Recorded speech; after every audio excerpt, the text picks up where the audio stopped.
This is the story of whiskey, and I started right here in the heart of Tokyo. Around these streets are bars crammed with people imbibing the amber liquid. It'll be a fascinating journey, so come with me as I tell the story of Scotland's gift to the world. I'm going on a pilgrimage to find out why such a simple drink has come to mean so much. Hi, my name's Jim. I'm from Scotland. From the makers to the marketeers, and the chemists to the cocktail makers, and from the Highlands to Hobart in Tasmania. I'll be meeting the people and travelling to the places immersed in Scottish whisky's world story. This is the tale of an ancient craft that became a global colossus. It is the tale of Scotch. Isn't it grand that this stuff's made in Scotland? Aye, but that's gay true.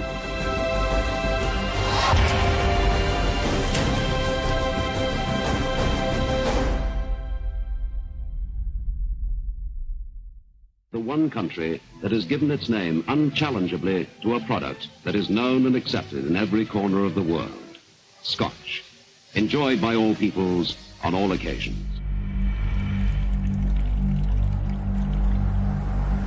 For half a millennium, Scotch whisky has been made by the fermenting and distilling of water and barley.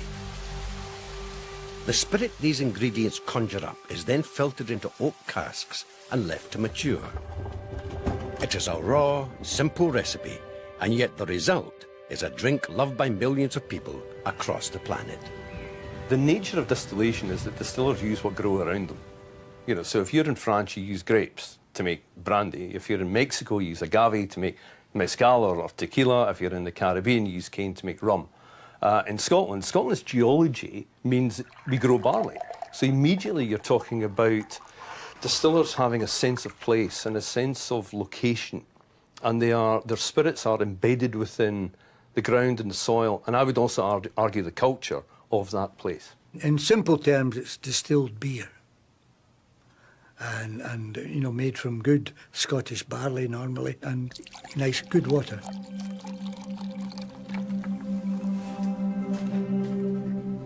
This is Scotland, as seen through whisky. Each light represents one of Scotland's 118 working distilleries. Each twinkle is where the alchemy happens and whisky is born. By tradition, there are 5 main whisky regions: Highland, Speyside, Islay, Campbeltown, and Lowland. Most of these distilleries produce malt whisky made from barley. Some of it is drunk as single Scotch, but most of it goes into blended whisky. And just as vital for blends is grain whisky, produced in 7 distilleries across Scotland. And when you view all of it together, from this perspective, it's truly breathtaking that a tiny country on the fringes of northwestern Europe produces an amber liquid that spreads around the world. No wonder Scotland regards itself as the home of whisky. It can feel as if that status is under threat from a number of pretenders to the throne. Fellow whisky giants like Japan and America are chasing Scotland's crown. Scottish distilleries are being bought up by multinational companies. And there is an energetic craft whisky movement with fresh methods of production. Scotch is at a crossroads. No pretender, though, will ever have Scotch whisky's greatest advantage: the way it is interlaced with the identity of an entire nation. The production of whisky is sort of woven into the texture and fabric of the nation, from lowlands to highlands. You don't go too far without being touched by whisky in one respect or another, okay? So its footprint covers the nation. It's a bit like in Canada, people talk about, oh, the Mounties are, you know, part of Canadian fabric, and the maple leaf and things like that. You have these symbols that represent a country, and I have to say, if ever there was a symbol that represented a country, Scotch whisky has got to take the top honours. Passion, I think, is the one word. If somebody said, how would you describe, define Scotch? Passion. And that's from the people who create it, to the people who drink it, to the people who market it and package it. Passion is always at the heart of Scotch. The writer Charlie MacLean described it as the blood of one small nation.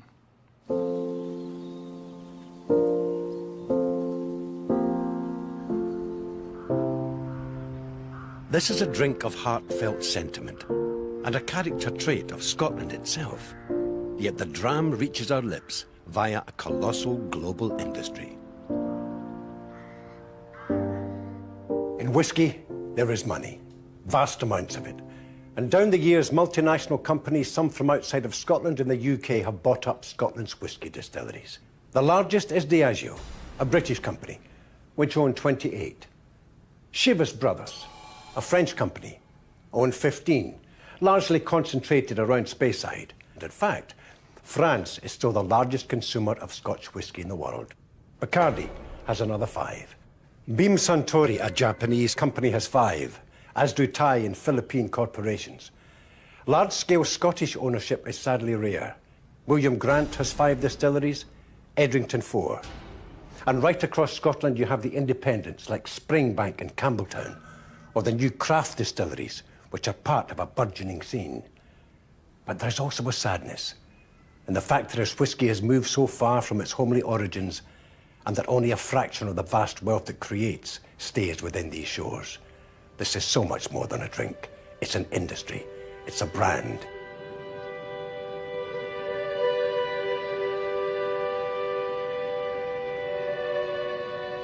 This is Stirling, the ancient capital of Scotland, and looking east from here towards Alloa, lying between us, is another capital. It's the capital of the biggest manufacturer of spirits in the world. And it's also the biggest manufacturer of Scotch whisky. And it's owned by Diageo, and it is, in effect, an empire. Diageo's Black Grange warehouse site stretches out over 250 acres and has the capacity to store over 3 million casks of whisky. There are 10 miles of roadway here, and Black Grange even has its own fire brigade.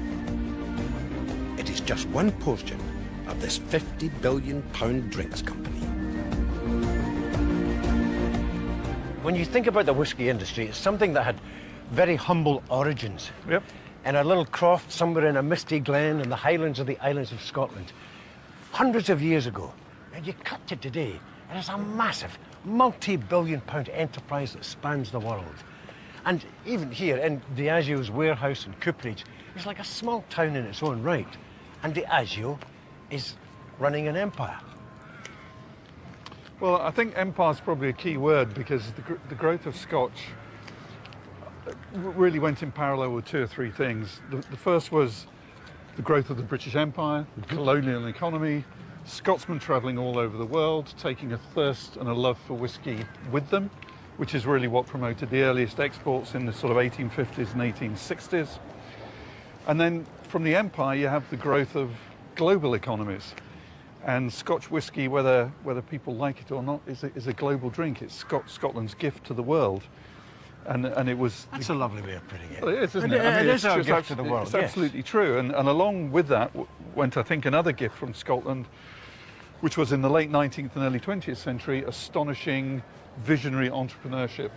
You know, the people like the Ballantynes and the Chivas Brothers and the Johnny Walkers and the Dewars, these guys who took this crofting thing, this wonderful drink, and had the vision to turn it into something on an absolutely global scale, which meant inventing things like, you know, what you're seeing today was invented about 100 years ago. Logistics on a huge scale that people never thought of doing. Yeah, the fundamentals are still the same. Absolutely and the the same. process has been refined. Yeah, process has been refined, but the thing about these early entrepreneurs, which actually is what you've been seeing as well today, they were obsessed by quality. They're obsessed by quality and obsessed by consistency. So how you make your stills, how you make your barrels, how you put your blends together is what's going to give you the drink that will conquer the world. And that's what they wanted to do then, and that's what we do now. We just do it at this huge scale. I think that the big companies actually drive a lot of quality, and I've got a lot of respect for that, actually. I think it is a really good, powerful thing. I mean, ultimately, you know, these smaller distilleries wouldn't be starting up here in Scotland if it wasn't for all the efforts that, you know, the big boys have put into creating great products that go around the world telling everybody about what we do in Scotland. Working with smaller companies, family-owned companies, the few that are left, they can typically make faster decisions. They can make more decisive decisions. They're not as committee bound, but they don't have the depth of resources that perhaps the multinationals do. They don't have the global distribution reach. They don't have the power of a bigger portfolio of spirits that helps those multinationals in trade negotiations with the trade right around the world. Whether small distillery or industrial titan, whisky is underpinned by traditional craft skills. Whisky production will always need human hands. Despite its own size, Diageo seemed to know this homely truth, as I found in visits to their coppersmiths and then cooperage. Charlie, where are we going now? So this is the copper shop where we fabricate all the copper stills. We obviously have to keep it separate from the other metals that we're fabricating in, so we don't get cross-contamination of the different materials. They're beautiful beasts, aren't they? I love them. They're fabulous. I love the way the light catches them. You know, the burnished copper. They actually look like sculpture in the copper. They do. They do. They're like what they are. There are different shapes. There are different shapes for different distilleries. Yes. So these are made to order? Yes, these are for Manic Moore. And if we went back, I'll have the original engineering drawings for these. So we don't have to design a still. We just replicate exactly what they've got in the distillery.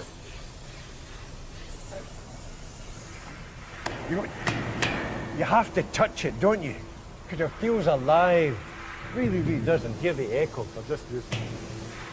Most of this is done by hand. All Very the little of it is important automated. is done by hand. Yes, yes. The shape of the still is probably the most critical part in the whisky making process. And what happens is, as the spirit vapours run up, more and more of them will condense on the side of the still. They'll run back down into liquid and be redistilled. And the more times that happens, the lighter the character of the whisky you'll get. So, and that will ultimately affect the final flavour of the basic character of the whisky you'll get. Fittingly, for a drink steeped in mythology, there seems to be little agreement about what exactly makes whisky's flavour. You cannot make whisky unless you use copper. So you would say that? No. The scientists, the clever people have tried. Not me.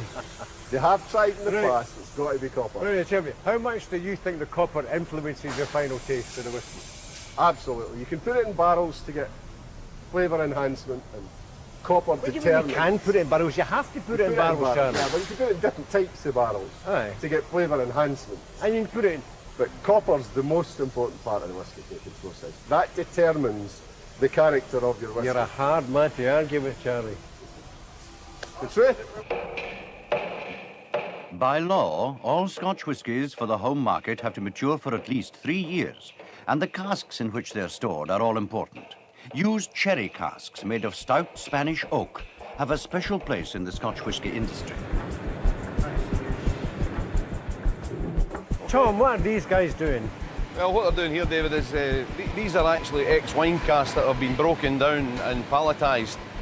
So basically they've been used in the wine industry. What the guys are doing is taking them off the pallets and putting them onto the barrows there. And typically we'll rise that cask. So you can see from that stave there, that's actually been a red wine cask. So what we'll do with that is, through the process, we will refire that cask and put a nice char on that cask. That's exactly what we're looking for. The cask is the most important thing for the whisky industry. That's where the whisky is matured, and that's where it gets its flavour and its colour from. It's very important to the whisky industry. Now, you see, the copper workers, when they make the stills, will disagree with you. I agree with you. I think it's the cask that gives you the predominant taste in the whisky. Yeah, I mean, the coppersmiths play a very important part, you know, for distinctive distilleries and getting the flavour as well. But for me, the important part is really the cask and how it goes through the maturation process in the warehouses. So it's very important for us. What puts the flavour into a whisky are a lot of things, and sometimes you easily say that it's around 60–70% of the flavour comes from the barrel, from the maturation, from the oak. Could very well be, but the thing with producing malt whisky is that we really don't know exactly where the flavour comes from. It probably comes from the barley as well. Least of all, it comes from the water. I can probably say that. We used to notice when we were nosing the whisky that if a man came on shift and he had a fight with his wife before he came on shift, his attitude to distilling was very different if he'd just come out having given a nice kiss before he left. It was completely different approach, a loving approach on the one hand and a hateful approach on the other. And the whisky definitely, you know, reflected that kind of attitude. You know, people who know their craft, they know when the spirit is right. They know when those casks are able to be reused or if they should have a stave changed. There's these little bits that are, you know, science is hugely important to it and we can't deny that. But humans and our impact on it and how each person makes their whiskey in their own way, or each distillery does, is still very important, I think, and that adds the slight magic to it as well. I'm an advocate of the magic, but behind all the magic there is a logic and a science. But it is more about feeling and understanding the whiskey and understanding the DNA of the whiskey. We for almost every cask we have got a fingerprint of how it's been developing over the last whatever, 8, 9, 10 years. Typically a cask will last in excess of 100 years. You know, so casks will come in here, we'll rejuvenate the cask and we might not see it again for 25 or 30 years. Then it'll come back again and we can rejuvenate it again. And it goes on like that. Okay, David, so this is as you can see, this is the cask that's been through the charring process. You can see the nice char we've got inside the cask. It's exactly what we're looking for, a good uniform char. It really is, it's really blackened, isn't it? Yeah, it's really blackened, and yeah. then you scrape that. Well, that's it finished now, that's it ready for filling now. That's exactly what we're looking for. So you'll put the liquor straight into that barrel now? Yes, absolutely, yeah. Since this has been in the furnace there, the internal flames, it hasn't been touched, it's only been sprayed with water to cool it down and that's it? Yes, that's it.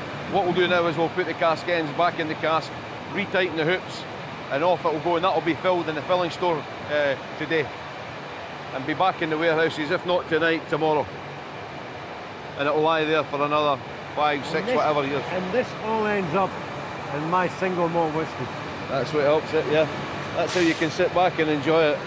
No wonder I like burnt toast.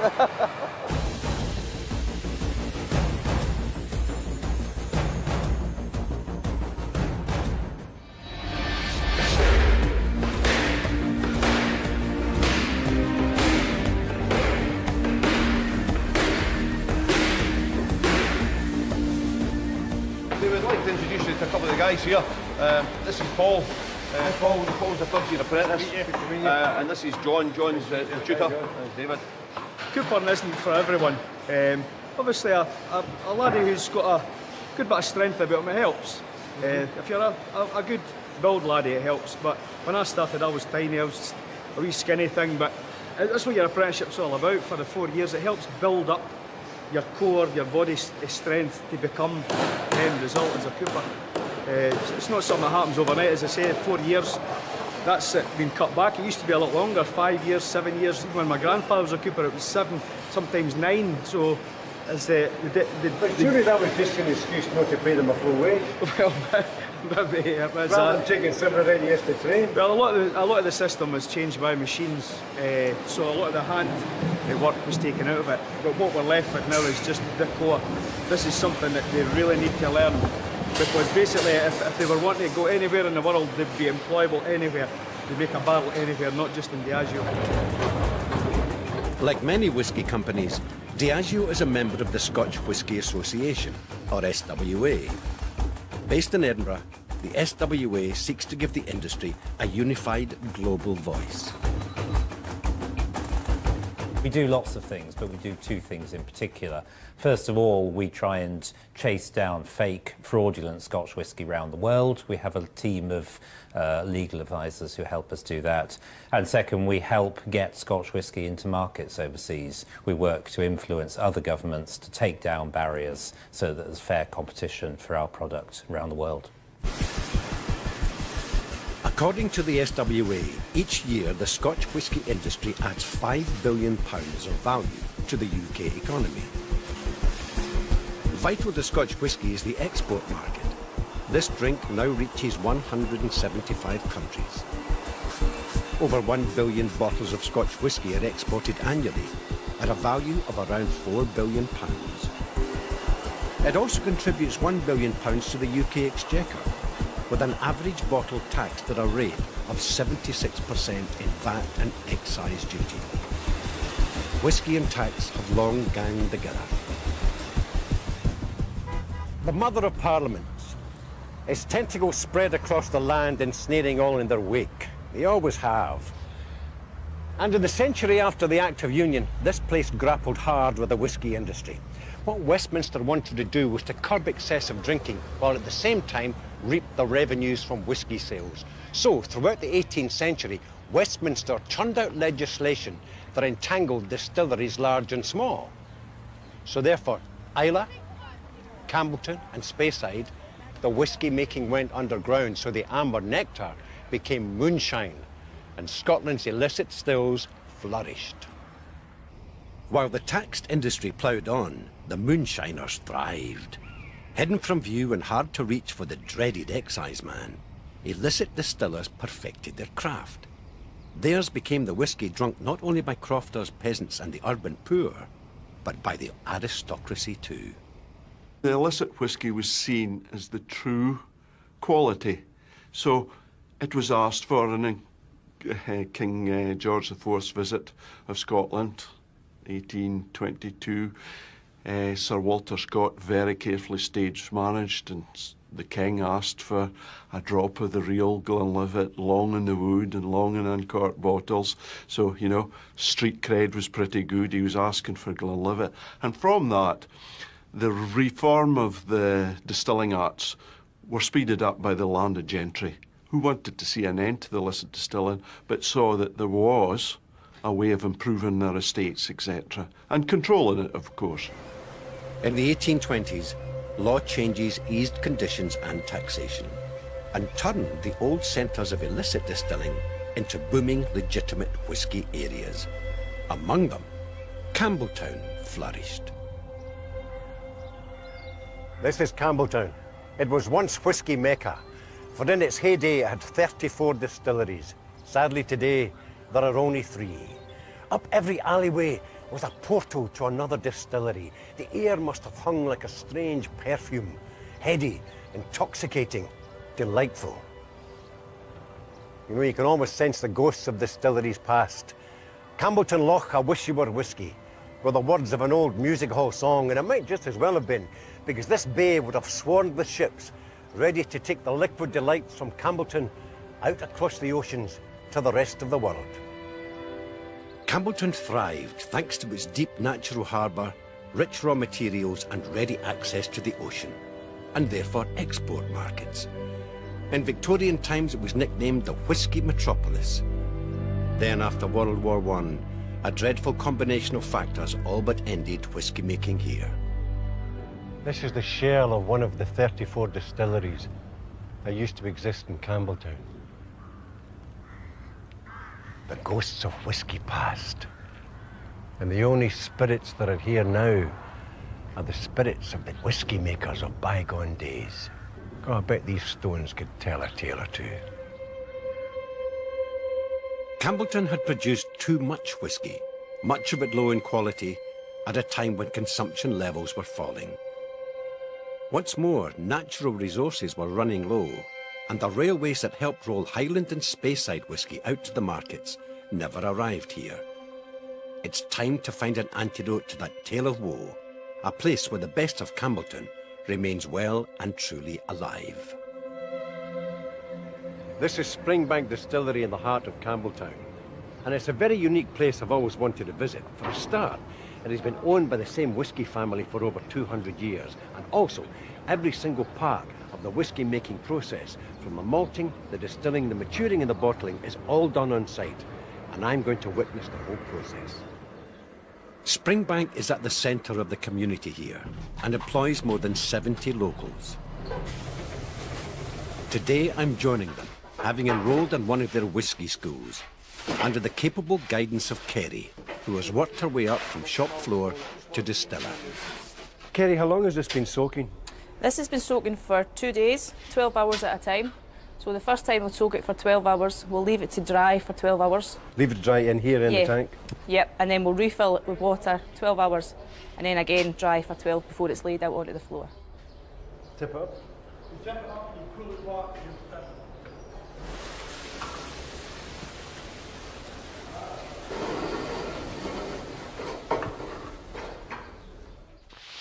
Starch in the barley is being modified so that later in the process it will become sugar.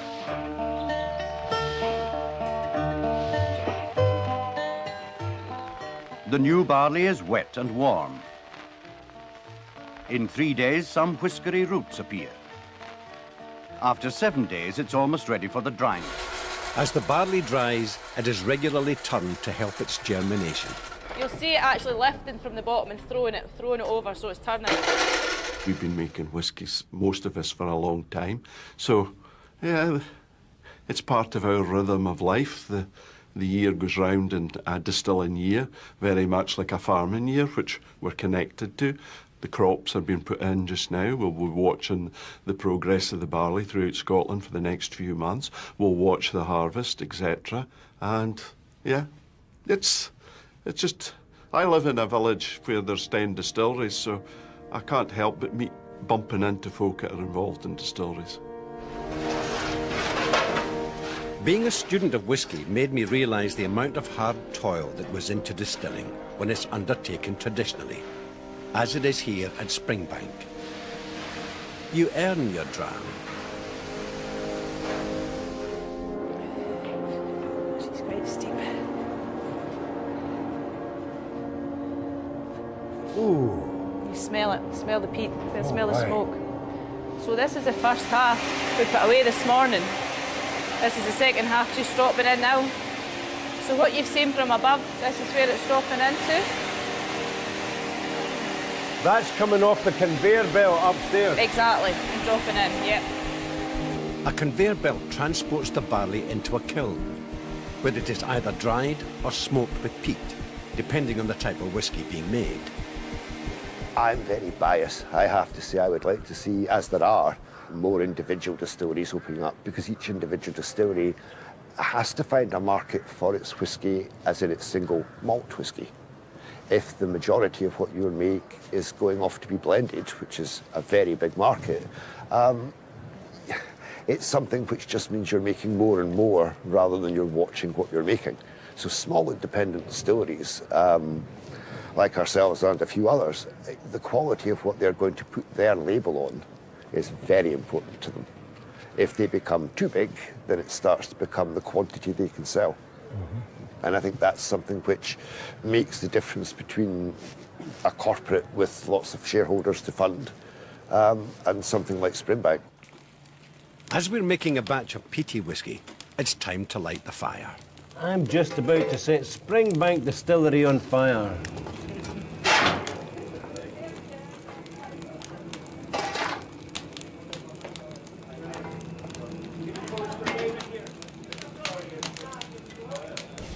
It's this peat reek, an essential part of the process which helps to give the malt whiskies their individuality.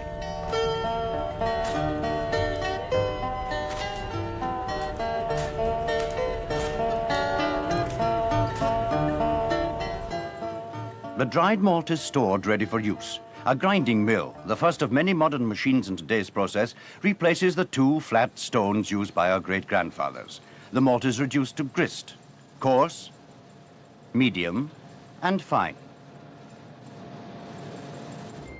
Next, Springbank veteran Gavin takes me to the Porteous rolling mill, where the peat smoked barley is ground down to become grist. Well, it's easier for the water. Dissolves that. Then a process called mashing takes place. In a mash tun, the grist is mixed with hot water to change its starch into fermentable sugars. Ooh, there's life going on in there, isn't there? The sugary liquid produced, called wort, is then put into wash bags.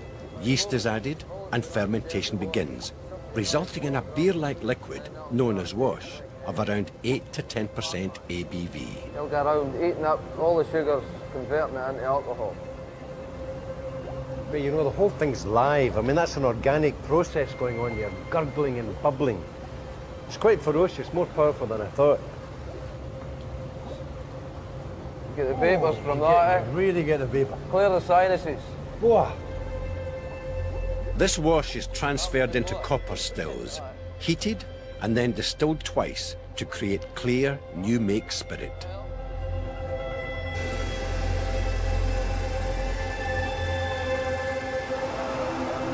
Must be some heat in there.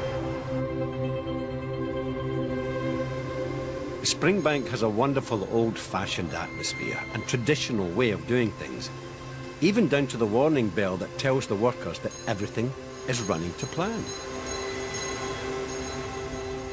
Hazelburn's 1, 2, 3. But the Springbank's at 1, 2 and a half. The distiller must be able to judge exactly which part of the spirit from the second distillation is to be retained as new make, checking on its progress as it runs through the spirit safe. Now, do you do it when you know when the middle part is ready? Do you do it by taste or by smell or by sight? It's all done by temperature as well when it's coming in, but you'll know as well it'll be cloudy to start when they're checking the glasses, and then when you go into clear spirit, the first 45 minutes is bad, as you call it. That's all your sort of bad spirit. We don't take that. Will you recycle that? Yep, that goes back into your faints. As we're Scottish, we don't waste anything. Everything gets reused right down to 1%. It's very simple. It had to be simple for our great-grandfathers being distillers, etc., or being involved in distilling. And my family, they were farmers, and the distilling was the other bit. It was simple. They brewed a beer, they distilled it. Quality was simple. Does it smell okay? Does it taste okay? Do we shake the bubbles? Is the bubbles okay? And that was their early quality control. Getting near the end of the process, Gavin. The cask will sit here. You lift this up. It's just like a petrol pump. When the spirit hits the bottom of the nozzle, it cuts out. And it records on the meter there how many litres is going in the cask. And then from here, it's taken to the warehouse and stored for maturation. We had a man who always was responsible when we were in the filling store of emptying down all the pipes once we'd filled all the casks. There was always a remnant, and he had to take this remnant and put it into a remnant cask. And he had to take it into a bucket and then fill it in a funnel into the cask. And one day, the Customs and Excise officer, who was permanently present, came into the filling store to check that everything was okay. And this man, I wouldn't mention his name, was taking a sip from a bucket of the new spirit, and the handle of the bucket went over his head. And when the customs man came in, he was like this, trying to shake it off, you know. So these stories happened, and we had excisemen who knew where the good whisky was and helped themselves from time to time. It was all very, it was just accepted as part and parcel of the job. Once the new make has been filtered into oak casks, it is left to mature for 3 years and a day, only after which can it legally be called whisky. Single malts like Springbank, though, are usually matured for at least a decade, and often much longer.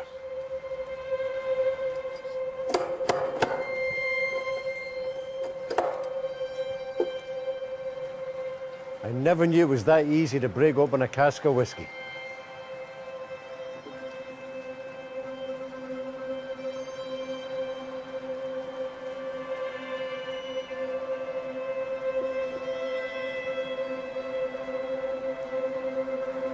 Slash. A lovely drop to sample. But drinking in any distillery's working area is now a rarity. For many years, though, distillery workers regularly drank on the job. It felt like they needed to. They might well be on shift if they were working in the maltings at 4 or 5 in the morning.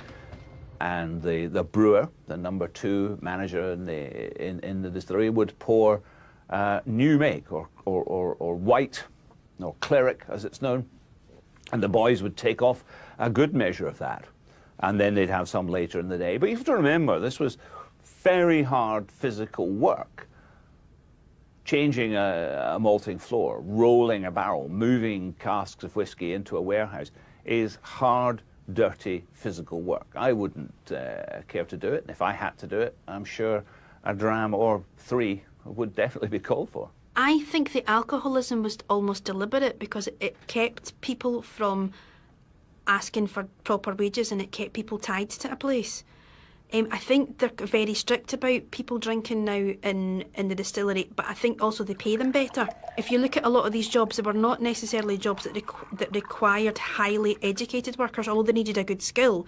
They weren't necessarily highly educated, so if you didn't have to pay them very much, if you paid them in alcohol, because also in the 50s and 60s alcohol was very expensive, people couldn't afford, normal people couldn't afford whiskey every couple of weeks or every month.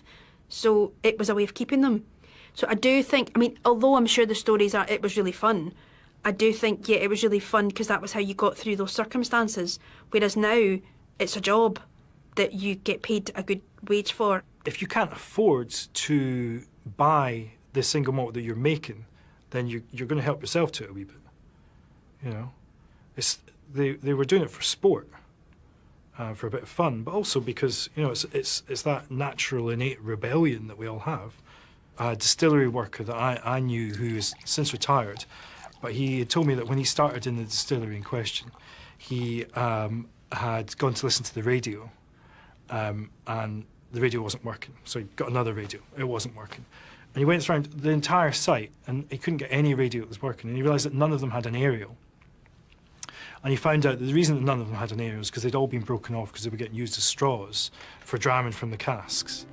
These days, on-site drinking is usually confined to visits and open days, a core part of many a distillery's business model. Springbank's open day takes place once a year and is attended by people from across the world. I'm attending Springbank Whisky School, which is great. And have you learnt much from it?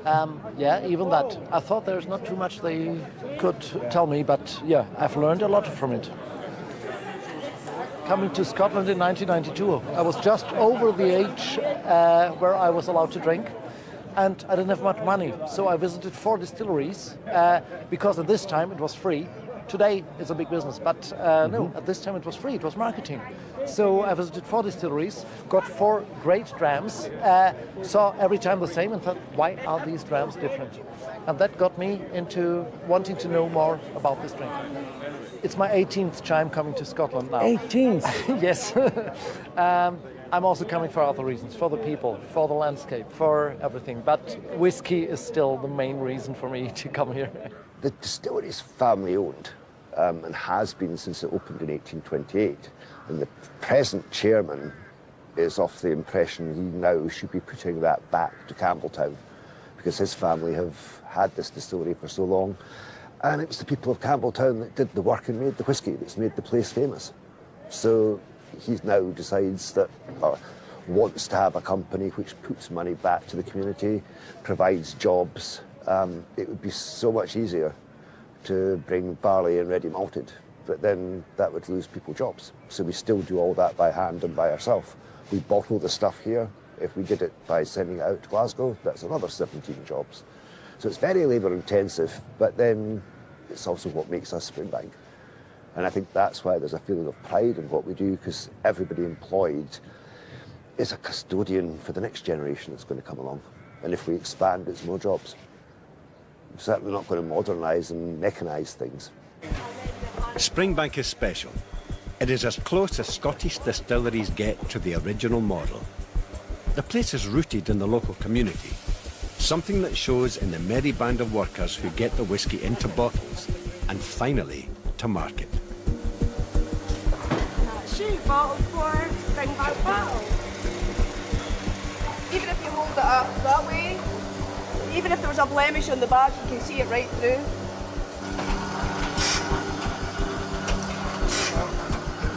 Did that put 2 labels on? Would anyone know? Have you got to feel? Don't tell anybody, mate. Keep it. My secret's safe with you.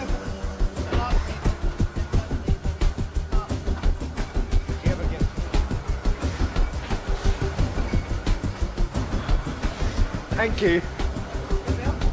I That's the best birthday present I've ever had, honest.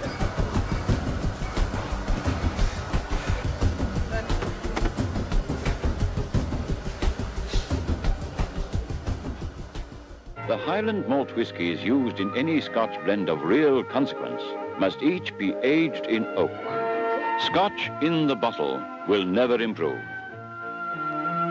There is another magic secret in the creation of an outstanding Scotch blend, and that is that there must be a combination of many individual distillates if there is to be a well-rounded, tasteful, distinctive Scotch of best quality.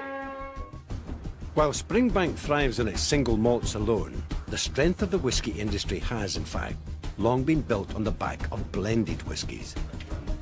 A blended whisky contains many single malts and, just as crucially, grain whisky. It was a technological development in the distilling of grain that changed Scotch whisky forever. Though makers had long blended their wares, mass production of blends became possible after 1830. That year, an Irishman, Aeneas Coffey, refined a Scottish invention, the continuous still. His development, creating what is now known as the coffee still, meant grain whisky could be made on an enormous scale and at low cost. From the 1850s, it was mixed with single malts to create blends, and trailblazing Scots peddled them across the world. So you had a generation of Scots entrepreneurs who grabbed these technological changes, who looked at the evolution in the marketplace, who looked at the legislative changes and said, we can come up with a product that fits better in the marketplace. And so the DNA of the great blends goes back to those days. So there was a Mr. Buchanan, there was a Mr. Haig, there was a Mr. Walker, there was a Mr. Dewar.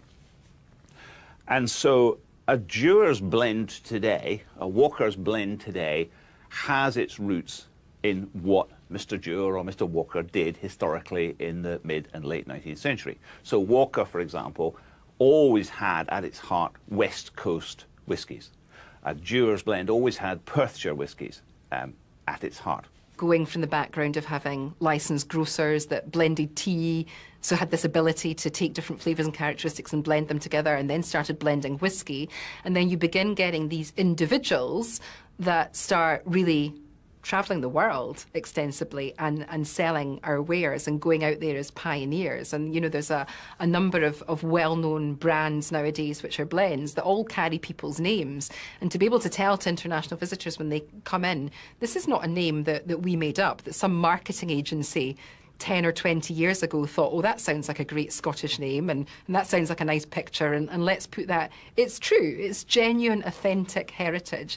And these are the people that made the blends. These and their families and their ancestors were these people that actually took them to market, that were these pioneers, that in some cases were these eccentric characters.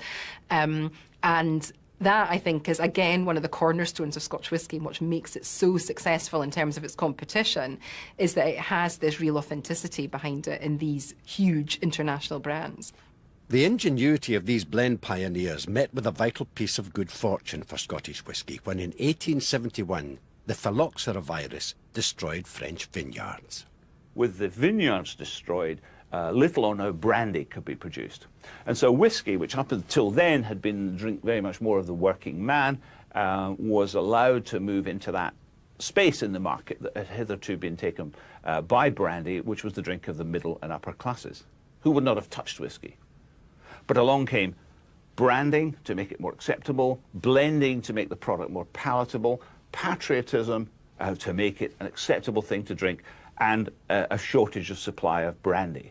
The most popular middle-class drink in London at the time is brandy and soda. All of a sudden you've got Scots and the Irish going, hello, we can actually do that as well, you know. And they'll reformulate the blends to make sure that it does go with soda or ginger ale or whatever. So that's all of a sudden you've got popularity, you've got middle-class respectability, you know, and that's the way any drink is built. As long as you've got a middle class behind you, you're going to be fine. With the vineyards barren for another 25 years, Scotch whisky now only had one rival competitor, Ireland. Prohibition in the USA became a victory for Scotland. Various bootleggers head across to Ireland and they knock on the door of Mr. Jameson, Mr. Rowe, Mr. Power, and they go, listen, guys, you know, ship the stuff to Canada or to Bermuda or wherever. My friend Mr. Capone here, you can trust him. He will ship it in for you. You will have done nothing illegal. All you've done will be shipping to somewhere where booze is legal. And the Irish distillers, to a man, said, be gone with you. And they then moved from Ireland across to London and up to Glasgow to all the blending houses and said exactly the same spiel. So how much exactly do you want? Increasingly, Scottish blends were made for American tastes, lighter and suited to being drunk with a mixer. One such blend was Cutty Sark, created in 1923 and now made alongside famous grouse by Edrington in Glasgow's Drumchapel. This is Drumchapel, where I spent 10 years growing up as a boy. And in contrast to the tenements of the east end of Glasgow, it was a paradise. But now, it is home to famous grouse whisky. And it's changed a lot in those years. Now, I often think that the magic and the mystery of whisky is in the soil and the barley and in the water and in the hands that make it. But actually, there is a very profound science behind the making of the drams that we know and love. And when I tell you that 90% of the whiskies we export around the world are blended whiskies, then you will understand the need for that science. And I'm about to look into it. Kirstine Campbell is master blender for famous grouse and Cutty Sark. Kirstine, you're a noser and a spitter. What a hell of a way to make a living.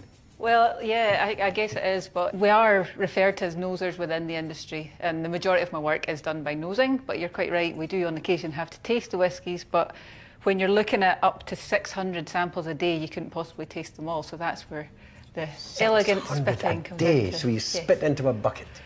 Yes, we do, but it's really just at the final stage where I tend to taste the whiskies, or if I'm developing new ones. Otherwise, it's all done by nose. So the nose is really important, isn't it? Absolutely, yes, yeah. So tell me the process you go through, because you see, I'm a single malt man. I live and die by single malts. And I think blended whiskies for biling your tatties in. I know, you see, that's sacrilege to you. So convince me of the beauty of blends. You know, you need to be open about blending and rejoice in blending, and it's a creative process. It's not just a matter of taking this distillery and that distillery and some grain whisky, bunging it together, and you're going to get the same end result, because distilleries open, distilleries close, and companies fall out, and stock supplies, or they might have a surplus, might have a scarcity. And each cask is going to be different. So what a master blender does is actually look at all the possibilities that they have in front of them and tweak that recipe. So they might have a recipe, but it'll be tweaked every single time a vatting is going to be made. There might be a little bit more grain, there might be a little less of that first fill sherry, there might be a different distillery coming in, or combinations of different distilleries to produce the same overall effect. You know, and when you go into a blending lab and you get that explained to you by a blender, you know, you kind of, your head kind of explodes. You go, how do you keep all this information, you know, within your brain? How do you learn all of that? How do you know that this whiskey and this whiskey, when combined, will give that result? I mean, that's just mental. I hesitate to compare it with a box of Kellogg's cornflakes, but when you buy a box of Kellogg's cornflakes, you want it to be exactly like the last box of Kellogg's cornflakes you bought, and you want the one after that to be the same again. So you want your bottle of Bell's or Dewar's or Walker, whatever it may be, to be consistent to what you as a drinker have come to accept. What I've got here to take you through, David, is really the process from new make spirit, because my job begins right back at the distillery stage where we look at the quality of the spirit before it goes into cask. Then move on to the cask types and the importance of the flavour that develops during that important time period during the whisky.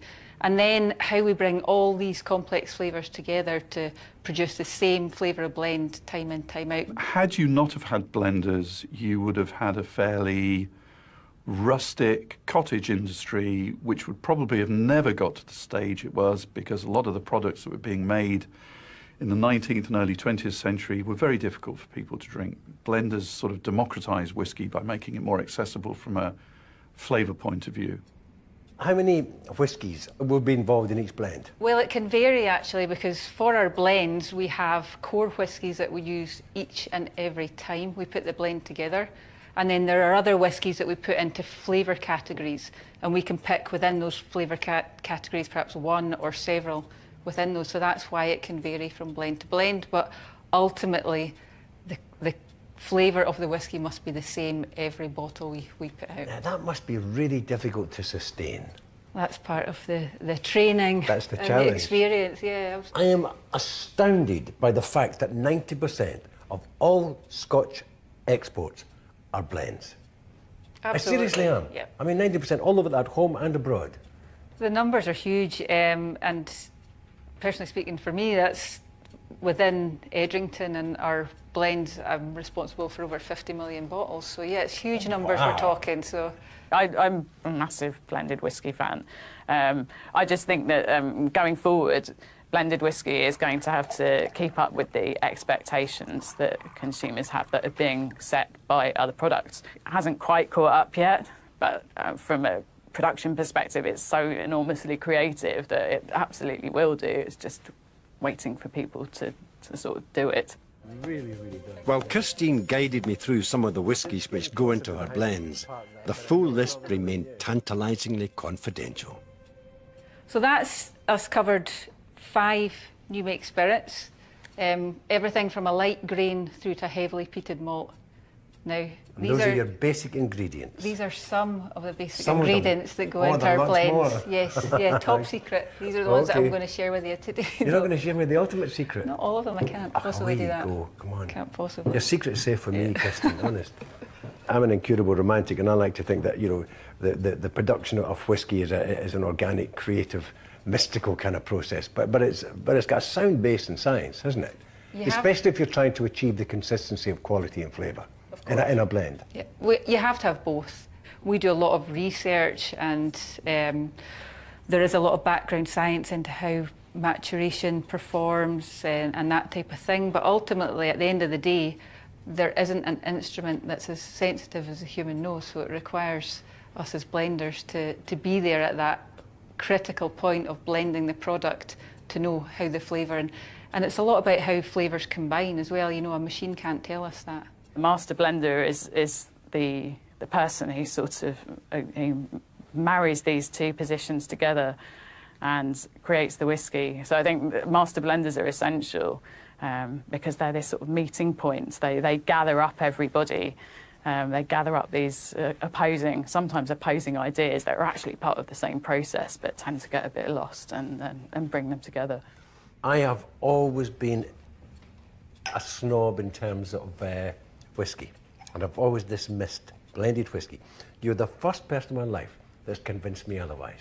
Stop, Heyman, stop being a goddamn snob in terms of the whiskey you drink. Thank you. I'm delighted you've said that. Across the world, millions of us hold dear the romance that surrounds Scotch whisky. But as Christine's work demonstrates, this drink has long been underpinned by science. The making of alcohol was first studied at Edinburgh's Heriot-Watt University during the early 1900s. Okay, so now for the second stage. I'm joining today's students in what is now known as the International Centre for Brewing and Distilling, or ICBD. Welcome, first year brewers and distillers. This is your first kind of congregal meeting together in one room and to have you make your first whisky. We're going to do 2 distillations today. We're going to be doing a stripping run. And all we're doing in the stripping run is stripping all the alcohol out. So we're going to take our raw material, our 8% ABV wash, and we're going to take all the alcohol out and turn it into yet another raw material. Have a smell and pass it round. It's an interesting blend of science as well as craft, because there's still many mysteries in the whisky industry we don't know about. So there's things like going on in the still, chemical reactions, interactions between different chemicals inside the still, as well as in the maturation process in the cask. So I've always been a bit of a science kind of geek, if you will. So it's an interesting combination of that science, then combined with that slight element of mystery and of craft, that the whisky brings those 2 elements, or many elements, together. So what's the end product of all your work and your research? Oh, it's to increase the consistency of the product, but without losing any of the romance. We recently had a meeting of minds at Holyrood, of all places, at the Scottish Parliament, and the SWA, the Scotch Whisky Association, the people who look after what is Scotch whisky. And one of the key takeaway points that struck a chord with me was the fact that there is an ageing demographic in the distilling industry. Here at the ICBD, we specialise in providing the young blood for the industry. Note that in my notebook, and may fill out all the relevant, truly exciting paperwork. It's time to make your mind up, Simon. I'm going to offer you've got 4 different options. You've got European oak, which is going to be your sherry cask alike. So these are all Just as a distiller must choose which type of oak barrel to use for maturation, the students are offered a selection of wood samples. exciting things that help to add the other notes in and around the distillate we're making today. So of all of the tools in a distiller's armoury, it's the distiller's nose that is one of the most powerful tools at their disposal. Think about what you're actually smelling. Pouring the new spirit into a makeshift glass and oak barrel was left to a refined, more senior student. Yo! Well, a historic moment has been had. Thank you very much for doing the honours. All we need to do is put this on here and then commence some very fiddlesome screwing on techniques. And we have our first ever fresh as whisky, ready to be opened in 3 years and 1 day. So thank you very much for coming and spending the time with me. And it's taken a little bit of work to kind of get everything together all at the same time. And thank you for sharing the experience. And I hope to be around when you guys crack her open and we can toast the dram together.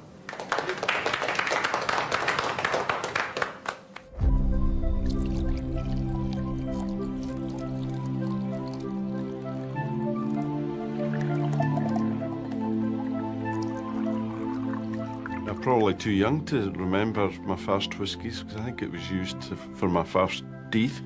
The honest answer is no, I can't.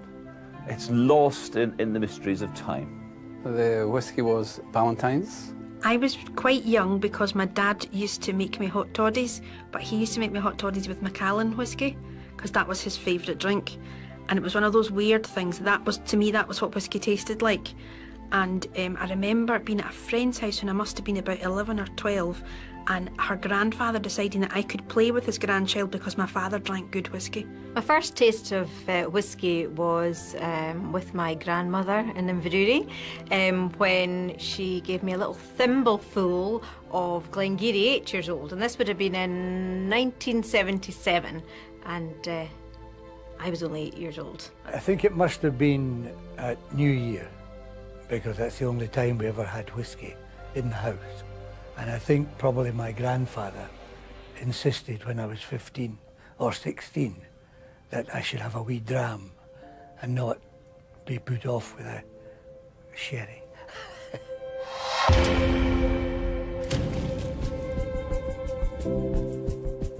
When my journey continues, I'll be visiting Islay to find out how landscape affects Scotch. Taking the water of life on Speyside, Scotland's Whisky Republic, examining the booming markets of investment and collection, learning inside tales of wealthy connoisseurs, and revealing the marketing magic which sells Scotch and Scotland to the world.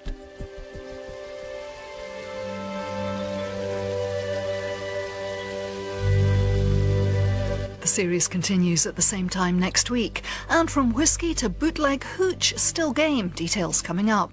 Ruddy Hart introduces the key sessions with Katie Tunstall, The Magic Numbers and Fatherson, Friday at 10 p.m. here on BBC Two Scotland.